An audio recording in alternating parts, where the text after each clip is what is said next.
নমস্কার বন্ধুরা, গল্পকথক মিতার পরিবারে জানাই আবারও অনেক অনেক স্বাগত। আজ আমি আপনাদের পাঠ করে শোনাচ্ছি প্রচেত গুপ্ত রচিত একটি ছোট গল্প। গল্পটির নাম গৃহত্যাগী। তো শুরু করছি বন্ধুরা আমার আজকের নিবেদন। দিব্যকান্তি বাবুর ইচ্ছে করছে পাশের ঘরে গিয়ে এখনই ছোকরার গালে একটা চড় লাগান। সাধারণ চড় নয়, ঠাঁটিয়ে চড়। ঠাঁটিয়ে চড়ের অনেক রকম গুণ আছে। সব থেকে বড় গুণ হলো ঠিক মতো মারতে পারলে ব্রেনে সরাসরি অ্যাকশন হয়। যে চড় খায় সে দ্রুত বুঝতে পারে কেন মারা হলো, আলাদা করে কারণ বলতে হয় না। দিব্যকান্তি বাবুর বিশ্বাস এই ছোকরার বেলাতেও একই ঘটনা ঘটবে। চড় মারা মাত্রই সে চড়ের কারণ ঠিক বুঝতে পারবে। কিন্তু এই ছোকরাকে চড় মারা যাবে না, কারণ ছোকরা এ বাড়ির জামাই। শুধু জামাই নয়, একমাত্র জামাই। কয়েক বছর আগে ঢাকঢোল পিটিয়ে এ বাড়ির মেয়ে তপস্যার, ডাকনাম তপু, তার সঙ্গে বিয়ে হয়েছে। ঢাকঢোল শুধু কথার কথা নয়, বৈদ্যবাটি থেকে সত্যি সত্যি ঢাকি আনিয়েছিলেন দিব্যকান্তি। বিষয়টি নিয়ে মেয়ের মায়ের সঙ্গে তার টেনশনও হয়। মেয়ের বিয়ে বলে মাথা খারাপ হয়ে গেল নাকি তোমার? মনে হচ্ছে সেটাই হয়েছে। চিন্তা করো না, অনেক সময় এরকম হয়। একমাত্র মেয়ের বিয়ে হলে মেয়ের বাবার মাথা গরম হয়েই যায়। এই সময়টায় বেশি করে ঠান্ডা খাওয়া দরকার। আজ থেকে শুরু করে দাও। দাঁড়াও, নমিতার মাকে বেলের শরবত দিতে বলছি। দিব্যকান্তি বাবু স্ত্রীর দিকে তাকিয়ে মিটিমিটি হাসতে থাকেন। বলেন, আমার মাথা খারাপ হয়েছে এমন খবর তোমায় কে দিল জয়া? কে আবার দেবে? আমি নিজেই বুঝতে পারছি। পাগল না হলে কেউ বিয়ে বাড়িতে ঢাক বাজানোর কথা ভাবে? তুমিই বলো না, ভাবে কেউ? দিব্যকান্তি বললেন, কেন ভাবে না কেন? অসুবিধে তো কিছু নেই। শাস্ত্রে বারণ আছে নাকি? জয়া দেবী রাগী গলায় বললেন, বাজে কথা বলো না। বিয়ে বাড়িতে মাইক বাজে, সানাই বাজে। রাতের দিকে বাসরে ছেলে মেয়েরা গান বাজনাও করে, তা বলে ঢাক? তপু যদি শোনে কি কাণ্ড করবে ভেবেছ একবার? বিয়ে ফেলে বাড়ি ছেড়ে পালাবে। আজকালকার দিনের ছেলে মেয়েদের চেনো না তো? মেয়েকে ডেকে কথাটা একবার বলে দেখো না। ডাকতে হলো না। তপু নিজেই ঘরে ঢুকল। ঢাকের কথা শুনে হাততালি দিয়ে লাফিয়ে উঠল ছেলে মানুষের মতো। দারুণ হবে বাবা, ফ্যান্টাস্টিক, ইউনিক আইডিয়া। কিন্তু আমি তো ঠিক করেইছিলাম, বিয়েতে কিছুতেই সানাই বাজাতে দেব না। সানাই শুনলেই আমার কান না পায়। বোনের দিদির বিয়েতে কি বিচ্ছিরি কাণ্ডটাই হলো। খেতে বসে খানিকটা ফ্যাঁচ ফ্যাঁচ করে কাঁদলাম। মেকআপ টেকআপ থেবড়ে একাকার কাণ্ড। বিয়ের মতো আনন্দের একটা দিনে কান্নাকাটির কোনো মানে আছে? দিব্যকান্তি জয়া দেবীর দিকে তাকিয়ে মুচকি হাসলেন, বিজয়ীর হাসি। তারপর এগিয়ে এসে মেয়ের কাঁধে একটা হাত রাখলেন। স্নেহের গলায় বললেন, না, কাঁদবি না, হাসবি। হাসতে হাসতেই বিয়ে করবি। 3 জন ঢাকি আসছে রে মা, 3টে শিফটে বাজাবে, সকাল বিকেল সন্ধে। এদের মধ্যে একজনের নাম মহেশ্বর। শুনেছি মহেশ্বর একজন ওস্তাদ বাজিয়ে। সে নাকি এক কাঠিতে বাজায়, ঝড়ের মতো হাত চলে, কাঠই দেখা যায় না, শুধু বাজনা শোনা যায়। ভেবেছি বর আসার সময় মহেশ্বরকেই বাজাতে বলবো, তোর শ্বশুরবাড়ির লোকেদের তাক লেগে যাবে। বিয়ের মুখে মুখে বর আর শ্বশুরবাড়ি শুনলে যে কোনো মেয়েই লজ্জা পায়। তবুও পেল। তার ফর্সা গাল দুটো লাল হয়ে গেল। গাল লাল হলো জয়াদেবীরও, তবে লজ্জায় নয়, রাগে।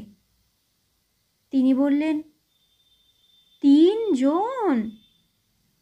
3 জন মিলে বাড়িতে ঢুকে ঢাক পেটাবে? আমি নেই, আমি এই বিয়েতে নেই। তোমরা বাপ মেয়েতে যা খুশি করো, ঢাক বাজাও, ধুনোচি নৃত্য করো, যা খুশি। কালই আমি সুটকেস গুছিয়ে দাদার ওখানে চলে যাব। বাবা মা নেই বলে তোমরা ভেবো না বাপের বাড়িতে আমার কোনো যাওয়ার জায়গা নেই। তুমি আজই অফিসে গিয়ে পাটনার টিকিট কেটে দিতে বলবে। মেয়ের বিয়ের আগে বাড়ির গিন্নিকে রাগানো একটা ঝুঁকিরই কাজ। এত বড় ঝুঁকি নেওয়া যায় না। দিব্যকান্তি বাবুও সেই ঝুঁকি নিতে পারলেন না। তিনি ঢাকির সংখ্যা 3 থেকে কমিয়ে 1-এ নিয়ে এলেন। সেই লোককেও বাড়াবাড়ি কিছু করতে দেওয়া হয়নি। সে প্যান্ডেলের মুখে দাঁড়িয়ে হালকা কাঠি মেরেছে মাত্র। বলাই ছিল, আওয়াজ যেন দোতলা পর্যন্ত না যায়। সেখানে জয়াদেবী ছিলেন। তিনি ঢাকের প্রতিবাদে একতলায় নামেননি। দোতলাতেই অতিথিদের আসুন, বসুন হেই করেছেন। তবে আসতে হলেও ঢাক তো বেজেছে। সেই ঢাক বাজানো জামাইকে চড় মারা যায়?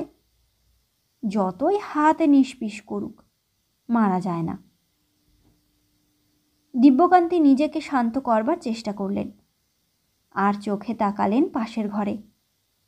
ঘরে আলো জ্বলছে। ভেতর থেকে নানা রকম আওয়াজ ভেসে আসছে। মানুষের কথা, গাড়ির শব্দ, এমনকি গান বাজনাও। দিব্যকান্তির ভুরু কুঁচকে গেল। টিভি চলছে। পর্দার ফাঁক দিয়ে ইডিয়েটটাকেও দেখা যাচ্ছে। সাদা পাজামা পাঞ্জাবি পরে বসে আছে চেয়ারে। পাঞ্জাবির রং হালকা গেরুয়া, কাপড় নরম। তবে পাজামা পাঞ্জাবির একটাও তার নিজের নয়। কি করে হবে? সে তো এসেছে এক বস্ত্রে। দুটোই দিব্যকান্তি বাবুর। জয়া আলমারি থেকে বের করে দিয়েছে। পাজামা মাপে মোটামুটি হলেও পাঞ্জাবিটা একটু ঢলঢল করছে। আরে, গাধাটা হাসছে না? হ্যাঁ, হাসছে। হাসির সঙ্গে পাও নাড়াচ্ছে। দিব্যকান্তি বাবুর এবার মনে হলো, শ্বশুরমশাইয়ের পাজামা পাঞ্জাবি পরে পা দুলিয়ে দুলিয়ে যে গাধা হাসতে পারে, তাকে একটা না, একসঙ্গে 2টো চড় মারা উচিত। তিনি মুখ ঘুরিয়ে নিলেন। জয়াদেবী ঘরে ঢুকলেন। হাতে বই। বইয়ের মলাটে একটা ফুলকপি আর 2টো গাজরের ছবি। ওপরে লেখা, মাছ মাংস বিরিয়ানি। রান্নার বইগুলোতে অনেক সময়েই একটা সমস্যা হয়। বিষয়ের সঙ্গে মলাটের কোনো মিলই থাকে না। বিষয় একরকম তো ছবি অন্যরকম। জয়াদেবীর কাছে নিঃশব্দে নিরামিষ নামে একটা বই আছে। তার মলাটে ভাবুক ধরনের একটা বড় গলদা চিংড়ি বসে আছে সুর বাগিয়ে। জয়াদেবী স্বামীর উল্টো দিকের সোফায় বসে পড়লেন। মুখের সামনে রান্নার বই তুলে বললেন, আজ রাতে চিকেন কোপ্তা করলে কেমন হয় বলো তো? এমনি কোপ্তা নয়, জিঞ্জার কোপ্তা, সঙ্গে গরম খিচুড়ি, ভুনি খিচুড়ি। জিঞ্জার কোপ্তা। জিঞ্জার কোপ্তা দেখছি খুবই সহজ। প্রথমে চিকেনটাকে বলের মতো করে কাটতে হবে। তারপর আদার রসে ডুবিয়ে রাখতে হবে আধা ঘন্টা। তারপর দিব্যকান্তি বাবু মুখ নামিয়ে নিলেন। এই আর এক বিপদ। বাড়িতে জামাই এলে জয়া দেবী রান্নাঘরে যাবেন। রান্নার লোককে সরিয়ে নিজের হাতে রান্না করবেন। বেশি নয়, একটা দুটো শৌখিন প্রিপারেশন। নিজের রান্না জামাইকে খাওয়াতে না পারলে নাকি মন ভরে না তার। বিপদ হলো জয়া দেবীর রান্নার হাতে সমস্যা আছে, বিচ্ছিরি সমস্যা। নুন ঝালের মেজারমেন্টে গোলমাল হয়ে যায়। এমনকি সময় সম্পর্কেও তার ধারণা দুর্বল। তেল কই এবং মাটন কোরমা যে আলাদা আলাদা সময় ধরে আগুন চায়, এই হিসেব আজও রপ্ত হয়নি। ফলে মাঝে মধ্যেই হয় রান্না কাঁচা থাকে, না হয় পুড়ে যায়। জয়া দেবী অবশ্য এতে বিচলিত নন। বাড়িতে জামাই এলে তিনি বই খুলে বসে পড়েন।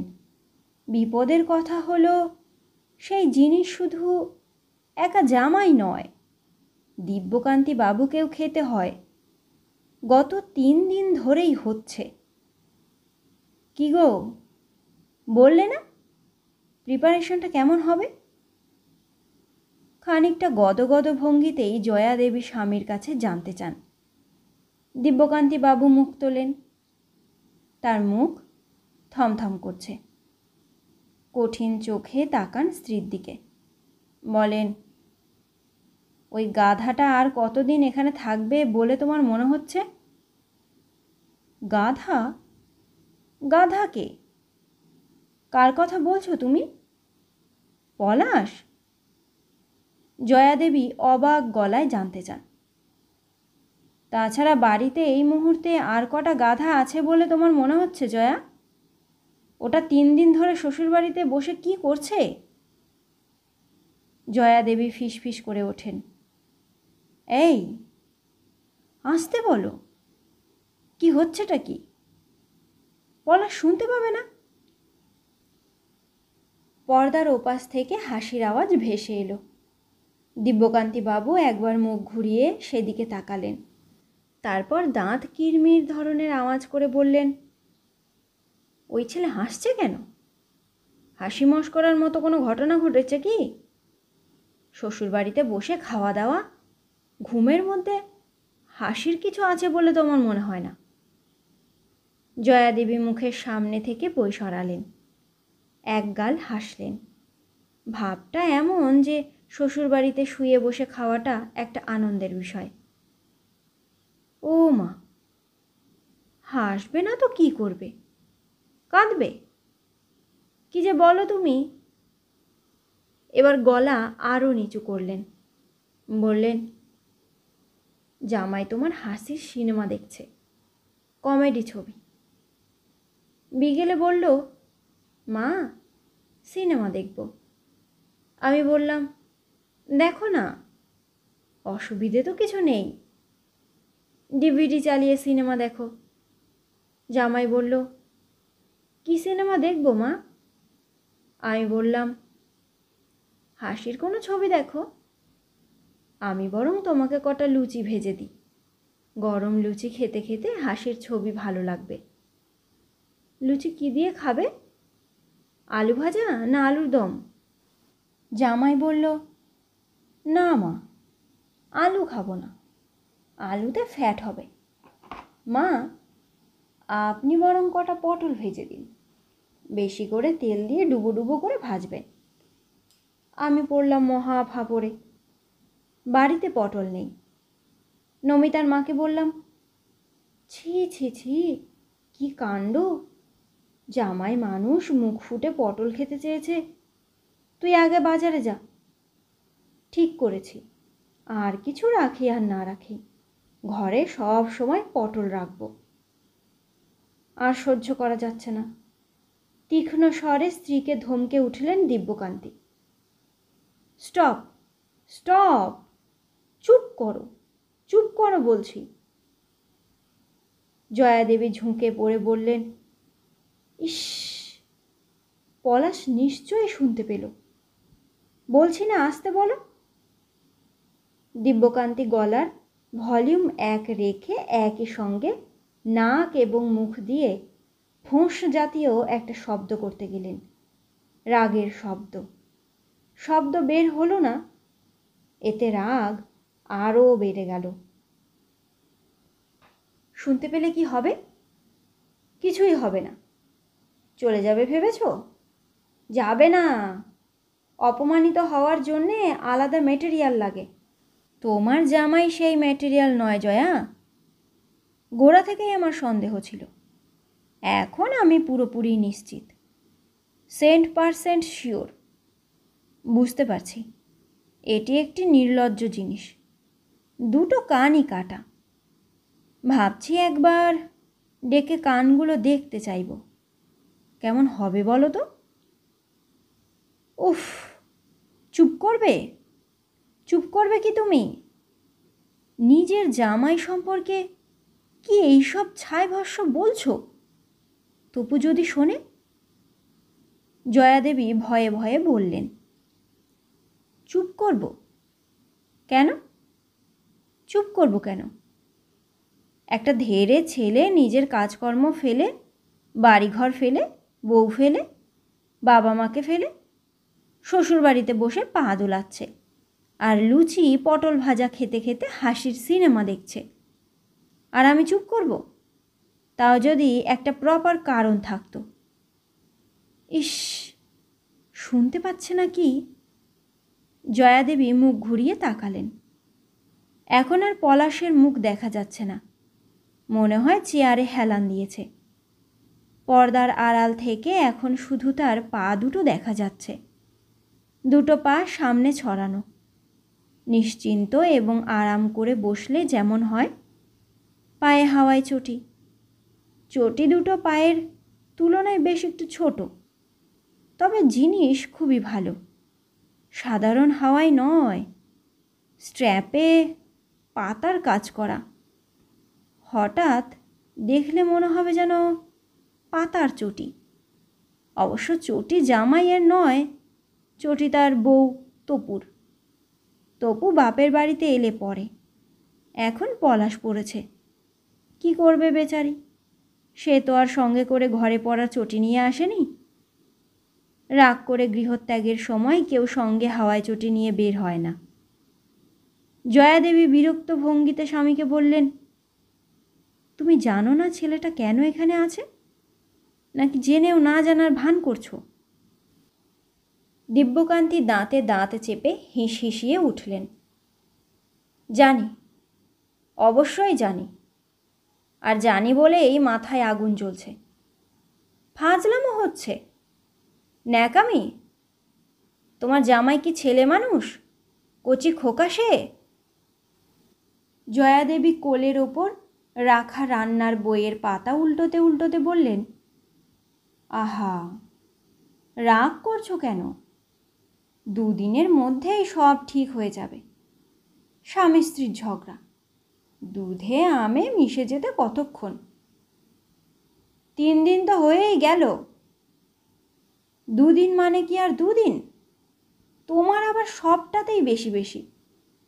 তবে তুমি যাই বলো, আমি ওকেই সাপোর্ট করছি। বলেছি, ঠিক করেছো বাবা, বেশ করেছো। স্ত্রীকে মাঝে মধ্যে শিক্ষা দিতে হয়। এমনিতেই তারা মাথায় উঠে বসে থাকে। মাঝে মধ্যে শিক্ষা না পেলে তখন আর শুধু বসে থাকবে না, উঠে দাঁড়িয়ে নাচতেও শুরু করে। তুমি তপুকে শিক্ষা দিয়ে ভালো কাজই করেছ। দিব্যকান্তি নাক মুখ কুঁচকে বললেন, আমি জানি, আমি জানি তুমি ওই গাধাটাকেই সাপোর্ট করছো। ছি ছি ছি, লোককে বলা যাচ্ছে না জামাই এসেছে, ওটাকে ঘরের বাইরে বেরোতে বারণ করে দেবে। কেন বারণ করব কেন? পলাশ চোর, ডাকাত না কি? জয়াদেবী মুখ তুলে বললেন। দিব্যকান্তি বাবু লম্বা শ্বাস নিয়ে বললেন, এখন মনে হচ্ছে চোর ডাকাত হলেই ভালো হতো। তারা আর যাই করুক, বউয়ের সঙ্গে ঝগড়া করে শ্বশুরবাড়িতে এসে শেল্টার নেয় না। প্রয়োজন হলে হাজতে যায়। বিয়ের পর পুরুষ মানুষের নানা রকম অধঃপতনের কথা আমার জানা আছে, কিন্তু এমন অধঃপতনের কথা তো কখনো শুনিনি। জয়াদেবী হাতের বই মুড়ে সামনের টেবিলে রাখলেন। এক গাল হেসে বললেন, ও মা, তা সে কি করবে? বউয়ের সঙ্গে ঝগড়া হলে বেচারি যাবে কোথায় বলো? আমরা মেয়েরা না হয় বাক্স টাক্স গুছিয়ে বাবার কাছে, দাদার কাছে দুদিন গিয়ে কাটিয়ে আসি। ওরা কি করবে? রাগ করে রাস্তায় রাস্তায় কতক্ষণ ঘুরবে? ঝগড়া করে তো আর হোটেলে গিয়ে ওঠা যায় না। পলাশ ঠিকই করেছে, আমাদের এখানে এসে উঠেছে। কদিন থাকুক, রাগ কমলে যাবেক্ষণ। তো পুরো বোঝা উচিত জামাইয়ের পাশে তার শ্বশুর শাশুড়ি আছে। এখানে যত্ন কিছু কম পাবে না। শুধু ঝগড়া নয়, আমি শুনেছি তোমার মেয়ে নাকি পলাশ বেচারিকে বাড়ি থেকে বিদায় করেছে। ঝগড়ার ব্যাপারটা দিব্যকান্তি জানেন। আজ বিকেলে অফিস থেকে মেয়েকে মোবাইলে ধরেছিলেন তিনি। তপু, ভালো আছিস? তপস্যার গলায় উচ্ছ্বাস। বলল, খুবই ভালো আছি বাবা। শাশুড়ি মোমো বানিয়েছেন, এখন বসে বসে স্যুপ দিয়ে সেই মোমো খাচ্ছি। অলরেডি গাদাখানে খেয়েও ফেলেছি, আরও খাবো। মনে হচ্ছে আজ শাশুড়ি আর আমি দুজনে মিলে মোমো খাওয়ার রেকর্ড করব। তুমি কেমন আছো বাবা? হাঁটুর ব্যথা কমেছে? বর ঝগড়া করে বাড়ি ছেড়ে বেরিয়ে এসেছে আর মেয়ে শাশুড়ির সঙ্গে বসে মোমো খাওয়ার রেকর্ড গড়ছে। শুনলে কোনো বাবার পক্ষেই ভালো থাকা সহজ নয়। দিব্যকান্তি বাবু বিরক্ত গলায় বললেন, না, হাঁটুর ব্যথা কমেনি। সে কি? সেদিন মাকে যে আমার শ্বশুরমশাই বলে দিলেন দাদাকে ঠান্ডা গরম ট্রিটমেন্ট দেবেন। ফার্স্ট 7 দিন প্রথমে ঠান্ডা, তারপরে গরম। নেক্সট 7 দিন আগে গরম, তারপর ঠান্ডা। বলেননি? মা নিশ্চয়ই শোনেনি। এই হয়েছে মুশকিল। মা এ বাড়ির কোনো ভালো পরামর্শ শুনতে চায় না। Very bad. আমার শ্বশুরমশাইয়ের কি এসে যায় বলো তো বাবা? কিছু এসে যায় না, তিনি তো তোমাদের ভালোর জন্যই বলেছিলেন। তপস্যার গলায় একই সঙ্গে শ্বশুরমশাইয়ের প্রতি গদগদ ভাব এবং মায়ের ওপর বিরক্তি ঝরে পড়ে। দিব্যকান্তি বাবু চুপ করে রইলেন। স্বামীর সঙ্গে ঝগড়া তো বটেই, মায়ের সঙ্গেও গোলমাল। সেটাই স্বাভাবিক। পলাশকে জয়া শেল্টার দিয়েছে, গোলমাল তো হবেই। তপু, পলাশের ঘটনা কী রে? কি হয়েছে তোদের? ও এখানে এসে আছে, এসব কি ছেলে মানুষই তপু? ও বাড়ির লোকজন কি মনে করছেন? কোনো পুরুষ মানুষ এই কাজ করে? না করেছে কোনো দিনও। স্ত্রীর সঙ্গে ঝগড়া করে শ্বশুর বাড়িতে? ইউ শুড টক উইথ পলাশ। ওপাশে তপস্যাও চুপ করে রইল মিনিট খানেক। মনে হয় চামচ দিয়ে স্যুপ তুলে মুখে দিল।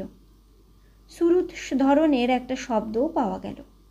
তারপর গম্ভীর গলায় বলল, বাবা প্লিজ, প্লিজ বাবা, আর যার কথাই বলো, তোমার জামাইয়ের সম্পর্কে কোনো কথা আমাকে বলবে না। আমি নিজেই ওকে বলেছি, যদি আমাকে তোমার না পোষায় কটা দিন অন্য কোথাও গিয়ে থাকো। ওর কোনো কথা আমি শুনতে চাই না। যাক, এখন আমি ফোন ছাড়লাম বাবা। একটু পরেই ননদের সঙ্গে শপিংয়ে যাব। ওরা গাড়ি নিয়ে আসবে। নন্দাই বলেছে একেবারে রাতে খাইয়ে তবে ছাড়বে। এরপর আর কিছু বলা চলে না। শ্বশুরবাড়ি নিয়ে মেয়ের হ্যাংলামো এই পর্যায়ে গেছে দিব্যকান্তিবাবু জানতেন না। তিনি হতাশভাবে ফোন রেখে দেন। পলাশ পর্দার আড়াল থেকে মুখ বের করল। জয়াদেবী ব্যস্ত হয়ে উঠে দাঁড়ান। বলেন, কি হলো বাবা, খিদে পেয়েছে? পলাশ এক পা এগিয়ে এলো, তবে পুরোটা এলো না। তার শরীরের আর্ধেকটা রইল পর্দার আড়ালে। সেই অবস্থাতেই বলল, না, খিদে পায়নি। 1 কাপ চা হবে মা? লিকার চা, দেখবেন লিকার যেন হালকা হয়। জয়াদেবী জামাইয়ের চায়ের ব্যবস্থা করতে রান্নাঘরের দিকে ছুটলেন। দিব্যকান্তিবাবু ভেবেছিলেন মুখ ফিরিয়ে নেবেন। যে জামাই প্রতি মুহূর্তেই শাশুড়িকে মা মা করছে, সেই জামাইয়ের দিকে তাকিয়ে থাকা কঠিন একটা ব্যাপার। শরীরের মধ্যে জ্বালা জ্বালা করতে থাকে। মনে হয় খুব শিগগিরই ফোসকা বের হবে। সেই ফোসকার সাইজ হবে বড় বড়। তবে ভাবলেও মুখ ফেরালেন না দিব্যকান্তিবাবু, কারণ জামাইয়ের দিক থেকে অত সহজে মুখ ফেরানো যায় না।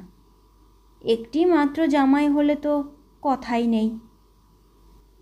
পলাশ বলল, বাবা ভালো আছেন? অফিস থেকে কখন ফিরলেন বাবা? তপু তো প্রায়ই বলে, এই বয়সে বাবা যা খাটেন তোমরা পারবে না। হ্যাঁ, আমি তখন বিশ্বাস করিনি, এখন করছি। আপনি সত্যিই একজন পরিশ্রমী মানুষ। না, এই ছেলের অবস্থা খুবই খারাপ। শুধু মা নয়, বাবাও শুরু করেছে। এখন কি করা উচিত? ধমক দেওয়া? কীরকম ধমক? ঘর কাঁপিয়ে জোরে, নাকি দাঁত চিপে নিচু স্বরে? অনেক সময় জোরের থেকে নিচু গলার ধমক কাজ বেশি দেয়। তাদের স্কুলে হেডমাস্টার মশাই নিচু গলায় ধমক দিত। অন্য কেউ শুনতে পেত না, যে শুনতে পেত তার প্যান্টে হয়ে যেত। তখন সবাই বুঝতে পারত এই ছেলে হেডমাস্টারের ধমক খেয়েছে। দিব্যকান্তিবাবু ধমক দিলেন না, দিতে পারলেন না। জামাইকে যেমন চড় মারা যায় না, তেমন ধমক দেওয়াও যায় না। অনেক কষ্ট করে তিনি ঠোঁটে হাসি আনলেন, বললেন, তুমি ভালো আছো পলাশ? আমাদের এখানে কোনো অসুবিধে হচ্ছে না তো? পলাশ হাসল, লাজুক ধরনের জামাইয়ের হাসি। বলল, হচ্ছে বাবা, খুবই অসুবিধে হচ্ছে, বেশ অসুবিধে হচ্ছে। ভেবেছিলাম কথাটা বলবো না, কিন্তু এখন মনে হচ্ছে বলাটা জরুরি। দিব্যকান্তিবাবু ভুরু কুঁচকে বললেন, অসুবিধে? অসুবিধে কিসের? ঘটনা কি হয়েছে জানেন বাবা? দুদিন ধরেই দেখছি কাক ভরে ঘুমটা যাচ্ছে ভেঙে। আমি ভাবলাম ব্যাপারটা কি। ভোরে তো কখনো আমার ঘুম ভাঙে না। আমি হলাম লেট রাইজার। ছোটোখাটো নয়, বড় ধরনের লেট রাইজার। 10টায় বেডটি নিই। তাহলে তাহলে ঘটনাটা কি? তখনই দেখলাম পূব দিকের জানালায় পর্দাটা ছোট। ভোর হতে না হতেই সেই পর্দার ফাঁক দিয়ে ঘরে আলো ঢুকছে। কড়া রোদ। ব্যাস, তাতেই ঘুম যাচ্ছে ভেঙে। আমি আমার ঘর অন্ধকার না থাকলে ঘুমোতে পারি না। গাঢ় অন্ধকার, পিচ ডার্ক। অথচ এখানে রোদ এসে একেবারে ডাইরেক্ট মুখে পড়ছে। একটু থেমে পলাশ সেই লাজুক হাসি হাসল। বলতে শুরু করলো আবার, প্রথম দিন পর্দা টেনে টুনে রোদ আটকাবার চেষ্টা করলাম, হলো না। দ্বিতীয় দিন খাট সরাতে চেষ্টা করলাম, খাটও সরল, কিন্তু রোদ সরল না। এই কারণেই অসুবিধে। দিব্যকান্তিবাবু খুশি হলেন। একটু খুশি নয়, শ্বশুরবাড়িতে বেলা করে ঘুমোনোর শাস্তি হাড়ে হাড়ে টের পাক গাধাটা। আহা, সারা রাত যদি এই ছেলের ঘরে রোদ ঢুকানো যেত তা হলে বেশ ভালো হতো। তিনি খুশি ভাবটা লুকিয়ে গলায় উদ্বেগ এনে বললেন, ছি ছি, কি কাণ্ড বলো দেখি পলাশ। ইস, আমি যদি আগে জানতাম। ঠিক আছে, আজই দেখছি। তুমি মোটেও চিন্তা করো না।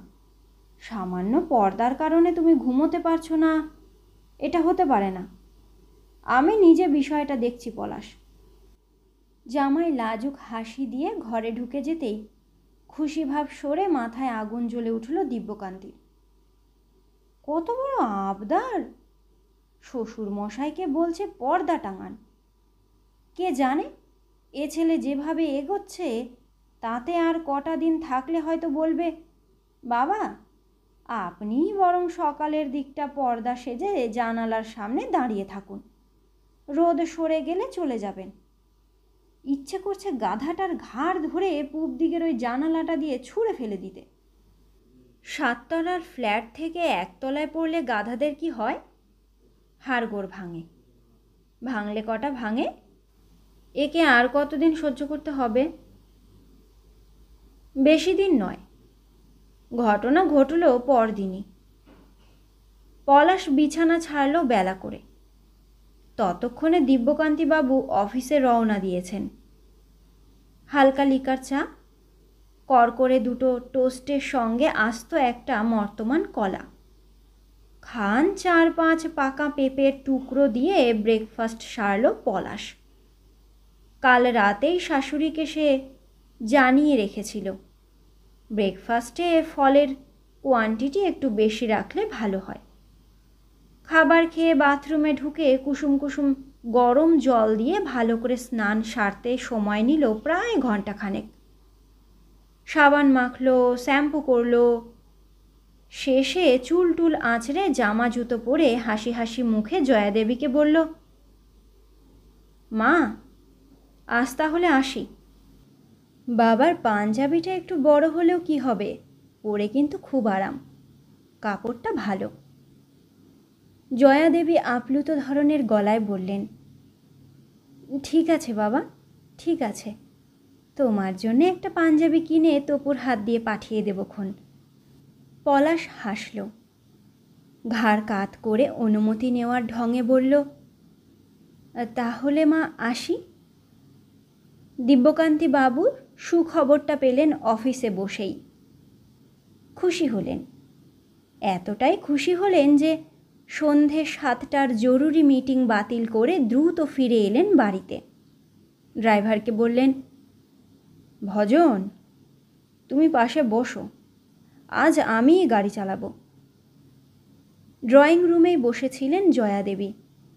ঘর অন্ধকার। দিব্যকান্তি বাবু আলো জ্বালিয়ে বললেন, কি ব্যাপার, অন্ধকার করে বসে আছো কেন? চলো আজ দুজনে কোথাও বাইরে খেয়ে আসি। বেশ কিছু নয়, স্যুপ আর মোমো, কেমন হবে? জয়াদেবী মুখ তুললেন। মুখ থমথম করছে। কি হলো, শরীর টরীর খারাপ নাকি? উদ্বিগ্ন গলায় বললেন দিব্যকান্তিবাবু। ঝুঁকে স্ত্রীর কাঁধে হাতও রাখলেন। ঝটকা দিয়ে হাত সরিয়ে দিলেন জয়াদেবী। গম্ভীর গলায় বললেন, তপু ফোন করেছিল। এই রে, আবার ওদের ঝগড়া নাকি? দিব্যকান্তির গলায় আতঙ্ক। জয়াদেবী মুখ ঘুরিয়ে বললেন, না তা নয়, মেয়ে খুব রাগারাগি করল। দিব্যকান্তিবাবু অবাক হয়ে বললেন, রাগারাগি কেন? রাগারাগি কেন? আমার হাঁটুর ব্যথা নিয়ে নিশ্চয়ই? না, তোমার হাঁটুর ব্যথা নিয়ে নয়। বলল, মা পলাশ আমার সঙ্গে ঝগড়া করে ওখানে গিয়ে কদিন ছিল বলে সে কি তোমাদের জামাই নয়? আমি বললাম, কেন, কি হয়েছে? মেয়ে বলল, কি হয়েছে তুমি জানো না? ছিল মাত্র 2 না 3টে দিন, এই কটা দিন তাকে ঠিকমতো যত্ন করতে পারলে না। আমি বললাম, কি অসুবিধা হয়েছে? তপু বলল, কি অসুবিধে বাবাকে জিজ্ঞেস করো, মানুষটার যদি কোনো কাণ্ডজ্ঞান থাকে। ছি ছি ছি, তোমাদের জামাই আমাকে এসে যখন সব কথা বলল, আমি তো লজ্জায় মরে যাই। দিব্যকান্তিবাবু ধপ করে সোফায় বসে পড়লেন। এসবের মানে কি? এই এত ঝগড়া, এখন বরের জন্যে মেয়ের প্রেম একেবারে উথলে উঠছে, কমপ্লেন পর্যন্ত করছে। গলার টাই আলগা করতে করতে তিনি বললেন, মানে যত্ন হয়নি মানে কি? লুচি পটল সিনেমা, পাঞ্জাবি কি পায়নি গাধাটা? তারপরও কি করে কমপ্লেন দেয়? শুধু ওই ছেলেকে নয়, আমার এখন মনে হচ্ছে তোমার মেয়ের গালেও কটা চড় দেওয়া উচিত। জয়া দেবী ঝাঁঝিয়ে উঠলেন। তুমি আমাকে বললেই পারতে, আমি ব্যবস্থা করতাম। কি বলিনি তোমায়? আমি এর মধ্যে কোথায়? আমার ওপর রাগ দেখাচ্ছ কেন? জয়া দেবী রাগের চোটে উঠে দাঁড়ালেন, আবার বসলেন, বললেন, আমার ব্যাপার? মেয়ে তো তোমার বিরুদ্ধে বলল, আমি তাকে সাপোর্ট করেছি। জামাই নাকি তোমাকে কাল রাতে বলেছিল পূব দিকের জানালাটায় তার অসুবিধে হচ্ছে, পর্দাটা ছোট, পর্দার ফাঁক দিয়ে ভোরবেলা আলো ঢুকছে, ঘুম ভেঙে যাচ্ছে বেচারির। শুনে তাকে তুমি বলেছিলে এক্ষুনি দেখছি, কোনো চিন্তা নেই। বলনি? বলনি তুমি? আমার মেয়ে জামাই মিথ্যে বলছে? বলেছি তো, মিথ্যে হবে কেন? তারপর তারপর কোনো ব্যবস্থায় নিয়েছো? নাওনি, কিছুই করনি। নিজে নাক ডেকে ঘুমোতে চলে গেছো। টেলিফোনে তপুর তো কেঁদে ফেলার মতো অবস্থা। বলল, বাড়িতে কি একটা এক্সট্রা বড় পর্দাও নেই মা? নাকি জামাইয়ের ঘরে পর্দা টাঙাতে বাবার লজ্জা করলো? ছি ছি, ছেলেটা নাকি 3 দিন ভালো করে ঘুমই হয়নি এখানে। তবু বলছিল চোখ দুটো একেবারে লাল করে বাড়ি ফিরেছে। দিব্যকান্তিবাবু চুপ করে বসে আছেন, মাথা নিচু। হিসেব মতো স্ত্রীর বকুনিতে তার রেগে যাওয়ার কথা, তা হয়নি। তিনি আনন্দিতই হয়েছেন। ওই ছেলে এ বাড়িতে ঠিকমতো ঘুমোতে পারেনি, এটাই তাই আনন্দ। একটা শিক্ষা দেওয়া গেছে, এখন তাকে আরও একটা কাজ করতে হবে। এই মহিলাকেও একটু শিক্ষা দিতে হবে। কথাটা সত্যি, স্ত্রীকে মাঝে মধ্যে শিক্ষা না দিলে মাথায় চড়ে নাচে। জয়াও মাথায় চড়ে নাচছে। দিব্যকান্তিবাবু সিদ্ধান্ত নিয়ে ফেললেন দ্রুত। তিনি জামাইয়ের পথই অনুসরণ করবেন, গৃহত্যাগী হবেন। পাটনায় গিয়ে শালার বাড়িতে আশ্রয় নেবেন দিন কয়েকের জন্যে। শ্বশুর শাশুড়ি বেঁচে না থাকলে কি হবে? ওখানে যত্ন আত্মি একেবারে শ্বশুরবাড়ির মতোই। কাল রাতে ট্রেনে রওনা হবেন। পরদিন ভোরে পৌঁছে গরম লুচি খেতে খেতে শালার ডিভিডিতে হাসির সিনেমা দেখবেন। কটা চার্লি চ্যাপলিনের ছবি নিয়ে গেলে কেমন হয়?